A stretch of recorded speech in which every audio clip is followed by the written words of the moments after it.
Article 14. Article 14 talks about right to equality. Article 14 talks about right to equality. దీంట్లో మనకి రెండు concepts ఉంటాయి. There are two concepts as part of right to equality.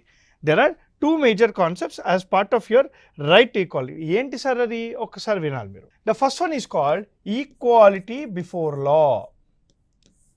Equality before law. రెండోది ఏంటి sir అంటే equal protection of loss. రెండోది ఏంటి అంటే equal protection of laws. Equality before law, equal protection of laws. అంటే ఏంటి ఇక్కడ right to equality is nothing but equality before law. చట్టం ముందు అందరూ సమానమే. All are equal in the eyes of law. చట్టం ముందు అందరూ సమానమే. మనకి న్యాయదేవత ఉంటుంది కదా, బ్లైండ్ ఫోల్డెడ్ న్యాయదేవత. కానీ ఇండియాలో రీసెంట్గా 50th chief justice of India గారు వెళ్తూ బ్లైండ్ ఫోల్డెడ్ న్యాయదేవతను తీసేసి కళ్ళు గంతలు అనేది విప్పేశారనమాట. అంటే కళ్ళతో చూస్తున్న న్యాయదేవతని మనం తీసుకొచ్చాం. అదేవిధంగా స్వాడ్ ఉండేది.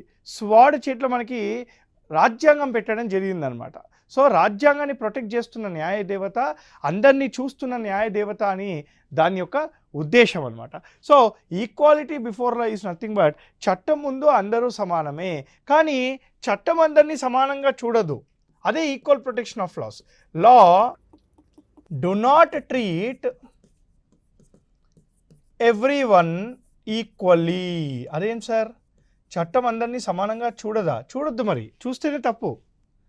ఇప్పుడు సపోజ్ నేనున్నా, మీరున్నారు, ప్రెగ్నెంట్ ఉమెన్ ఉన్నారు, ఫిజికల్లీ హ్యాండిక్యాప్ ఉన్నారు, లేదా ఒక బెగ్గర్ ఉన్నారు.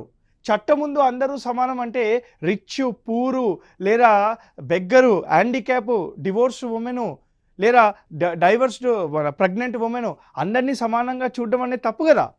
సో ఈ కాన్సెప్ట్ వచ్చేసి నెగిటివ్ కాన్సెప్ట్. చట్టం ముందు అందరూ సమానమే అంటే నెగిటివ్ కాన్సెప్ట్. మరి ఎలా చూడాలంట? ఎవరి స్థాయి ప్రకారంగా, ఎవరి ఎదుగుదల ప్రకారంగా, రీజనబుల్గా, ఫేర్గా వాళ్ళని చూడాలి. అదే ఈక్వల్ ప్రొటెక్షన్ ఆఫ్ లాస్. అందుకే ఇది పాజిటివ్ కాన్సెప్ట్. దీన్నే పాజిటివ్ డిస్క్రిమినేషన్ అని కూడా అంటాం.